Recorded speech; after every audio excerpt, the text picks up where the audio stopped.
La plus grande tribune politique de la Guinée, l'habitacle de la pluralité des opinions. Mirador, le grand safari de l'investigation journalistique. Aboubacar Diallo. Allez, on va aller rapidement, les amis, avant de parler du RPG Arc-en-Ciel. Il y a cette institution qui a été créée hier, un cabinet, désormais en Guinée, un bureau d'état civil et d'identification. Oui, c'est quelque chose qui était assez attendu parce que on se plaignait récemment d'ailleurs qu'il n'y avait pas un bureau d'identification de l'état civil.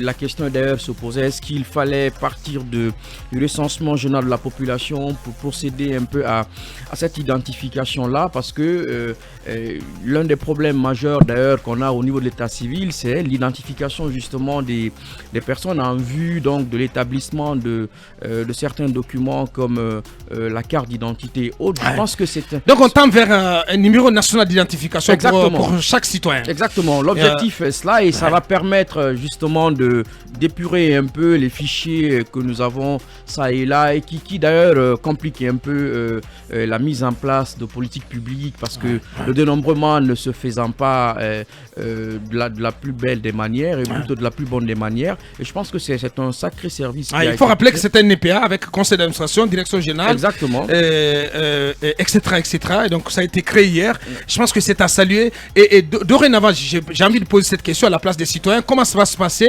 Est-ce qu'il reviendra désormais à cet EPA, ce bureau national d'état civil et d'identification, de prendre en charge toutes les questions liées à l'état civil au détriment des mairies, des municipalités? Non, je pense qu'il va se passer, c'est que ce bureau va coordonner le travail des municipalités. Effectivement, ce bureau va avoir des points focaux justement au niveau des mairies pour en réalité servir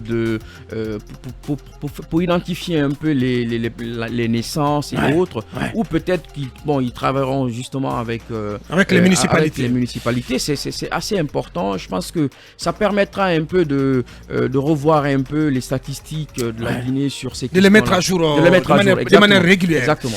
Bien, un mot là-dessus, Mamadou Ouri. J'avoue que je n'ai pas suivi l'entièreté du décret.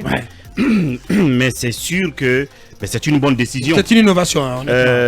Il fallait y arriver un jour. Absolument. Et je rappelle seulement hier, dans l'émission de nos dames, ici dans Mirador, elles en ont parlé. Et j'ai écouté Madame Camara, qui travaille à la CENI, qui a des compétences sur ces questions comme ça, qui a de façon très intéressante abordé ce sujet-là. Peut-être DG de ce bureau. Pourquoi pas. Je la vois. D'autant que c'est rattaché. Je crois que c'est un démembrement fonctionnel rattaché au ministère de l'administration du territoire. Et Madame Camara. Oui, Mohamed. N'en déplaise. À la base. N'en déplaise. Oui, mais c'est une poche de dépenses encore. Pendant qu'on parle d'autorité, on crée encore un EPA. Mohamed. Il y a déjà une direction nationale de l'état civil. Non, allez-y, l'enfant de Koui. Bien, allez-y. Donc, je disais que c'est très important. Comme Cabinet l'a dit, c'était attendu. Ça va permettre de maîtriser justement le flot de déclaration des naissances dans notre pays. Cela permet de maîtriser beaucoup d'autres choses sur la chaîne du développement, de la planification, la gestion des statistiques.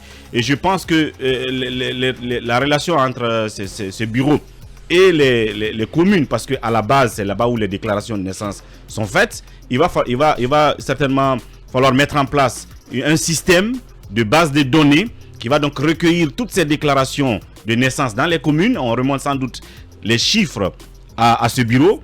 Et puis, il va y avoir un système d'interopérabilité entre la base de données que ce bureau va implanter et d'autres bases statistiques pour ne pas être perdu dans les chiffres. Je pense que c'est à cela que cela va permettre, pourvu que cela soit bien utilisé et au bénéfice justement de toutes les populations. Et Awada qui nous dit que c'est pas une innovation, c'était géré par Wouri Guinée, programme d'identification unique. Non, attention, il ne faut pas mélanger les choses. Non, c'est différent. Le programme Wouri est un autre. C'est pour cela que je parle d'interopérabilité. Effectivement. Le programme Wouri fait de l'identification unique des citoyens. C'est que chaque citoyen doit être indexable sur la base d'un numéro, comme ailleurs, unique. Un numéro social, quand c'est par exemple chez Cabine en France. C'est un peu ce projet qui est financé par la Banque mondiale. Ils vont avoir leur base de données. Tout comme M. Diawara qui est à l'indigence là-bas. qui peut répertorier par exemple tous les citoyens vivant dans la situation les ménages défavorisés. Ouais. Il va faire sa base de données numériques, tout comme le projet Agnès, exactement. pour ne pas dire Agnès, a sa base de données. De la même façon, ce bureau-là va avoir sa base de données, et entre ces différentes bases de données du pays numérique, il y aura ce que j'appelle ce système d'interopérabilité aux besoins et au cas par cas. Et d'ailleurs, le plus souvent, le principe de portabilité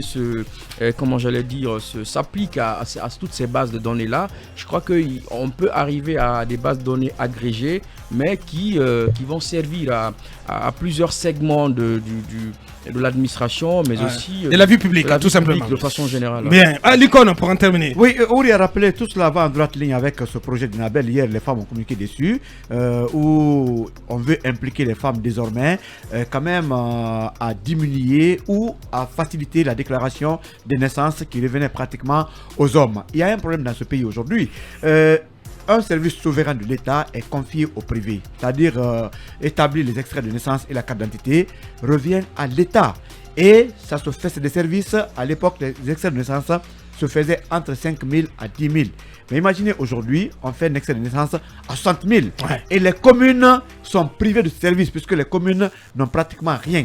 Une carte, à l'époque... C'est fait par quel opérateur? Non, c'est le Multimédia Glory.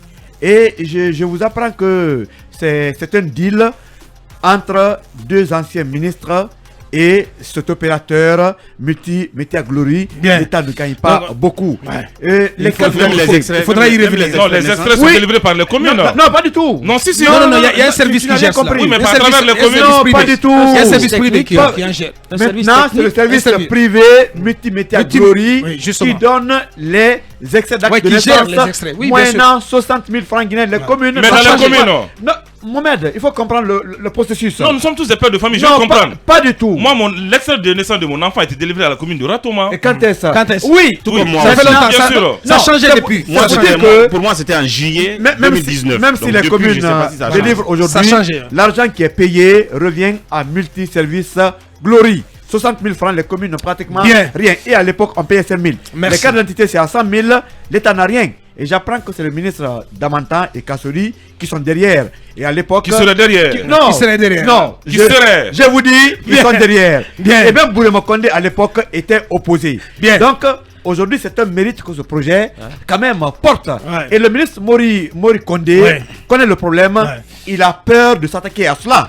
Même Bachir Diallo, l'autre fois, il s'est loupé en peut-être s'attaquant à l'affaire de passeport, mais c'était le problème réel auquel il devrait quand même s'attaquer.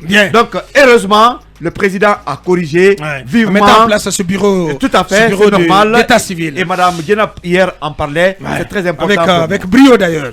Allez, l'émission continue.